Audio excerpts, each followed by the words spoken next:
It all started at the gym. A friendly hello, a spot on the bench press, the usual stuff. His name was Alex. He seemed like a nice guy, maybe a little intense about his workouts, but who isn't? We'd chat between sets, talk about our fitness goals, protein shakes, the weather. It was all so normal, so harmless. Or so I thought. Looking back, the first red flag was subtle.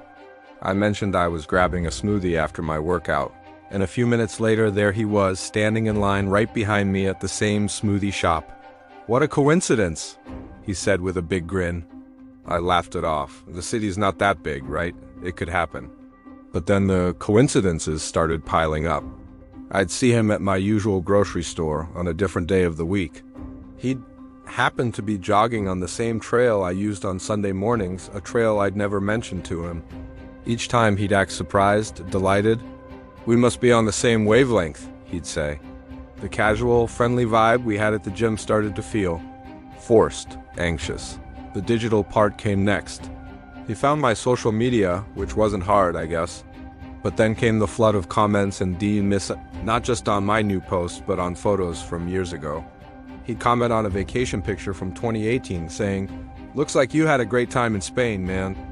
How far back did he scroll? It felt like he was digging through my life, constructing a version of me that he knew intimately, without my permission. I tried to pull back.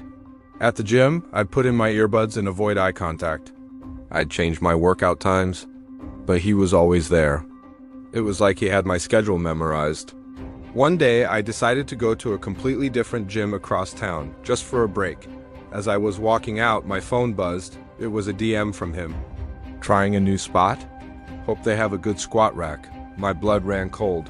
How could he possibly know? Was he following me? The fear really set in then. It wasn't just a gym acquaintance being a little too friendly. This was something else.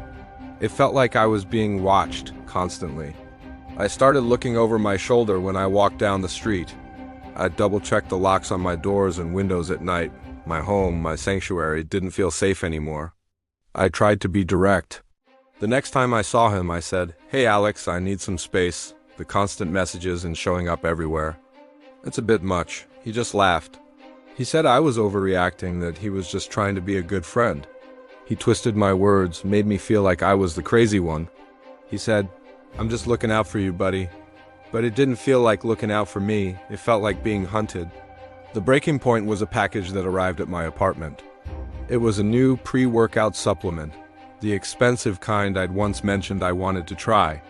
There was no sender's information, just a handwritten note. "Thought you could use a boost. See you at the gym." He knew my home address. He had been to my front door, that was it. The line had been crossed in the most terrifying way.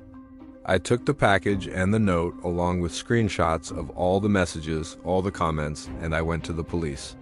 It was one of the hardest things I've ever had to do. I felt embarrassed, like I was making a big deal out of nothing.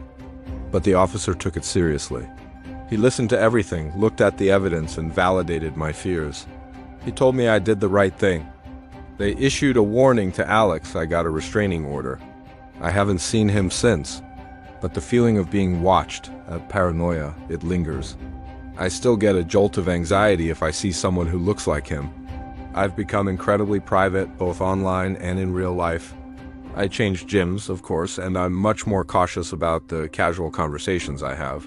My story isn't about a dramatic movie-style confrontation. It's about the slow, creeping horror of having your boundaries systematically dismantled by someone you thought was a friend. It's about how easily a normal interaction can twist into something sinister. It taught me the hardest lesson: trust your gut. If a situation feels wrong, it probably is. Don't let anyone make you feel crazy for protecting your peace and your safety. If you're going through something similar, please don't ignore it. Talk to someone, document everything, and seek help.